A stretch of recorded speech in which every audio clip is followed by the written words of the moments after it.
Isang maganda at mapagpalang araw sa ating mga munting viewers dyan. Krista, handang-handa na sa kanya paparating na kaarawan. At Mikoy, todo suporta naman sa dalaga. Yan ang pag-uusapan natin ngayon dito sa video na to.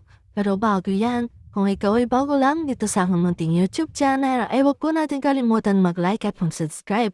Pakishare na rin lahat ng aking videos. Huwag din natin kakalimutan suportahan ang ating mga team Kalingap na sina Kuya Bal at Kalingap Rab. Tuloy-tuloy lang ang pagsuporta para tuloy-tuloy lang din ang pagiging updated natin sa mga bagong videos na i-upload nila.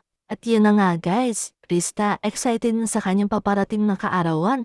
Ano kaya ang kakalabasan nito? Diyan guys ay talagang makikita pinag-effortan ng maigi ang lahat ng costume na sinuot ni Krista sa photoshoot pa lamang yan. Dami pa tayong aabangan sa mismong kaarawan nitong dalaga na to. At dahil nga sa pagiging maganda at talented ng batang ito ay talaga namang deserve na deserve niya lahat ng mga surpresang nare-receive niya. At hindi lang yan guys, ang collab team niya na si Miko mas excited pa sa kanya. Dahil bukod na siya ang collab team siya rin ang escort ng dalaga sa parating nitong birthday.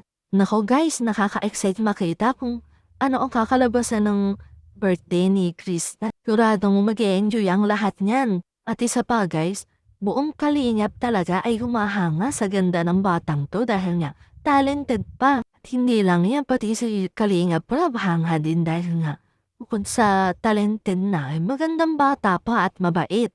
Nakakatuwa lang na na-appreciate ng mga nakakasama niya yung effort niya sa lahat ng ginagawa niya sa vlog. Makikitang sa photoshoot pa lamang ay naging emotional na si Krista dahil sigurado sa mismong kaarawan niya ay mas magiging emotional pa siya sa mga mangyayari. Nakakahanga talagang pagpapakatotoo nitong si Krista. Dahil kung noon ay kung iisipin ay parang simpleng bata lang talaga siya na may mga pangarap sa buhay. Dahil ngayon ay unti-unti niya nang nakakamit yung mga munting pangarap niya noon ay makikita talaga sa mata ni Krista na sobra ang saya. Nakakagalak lalo na sa mga supporters na nakaabang sa kanilang love team ni Mikoy. Nawa guys ay yatik patuloy na suportahan ang love team ng Team Macris para magpatuloy pa sila ng matagal sa kanilang love team.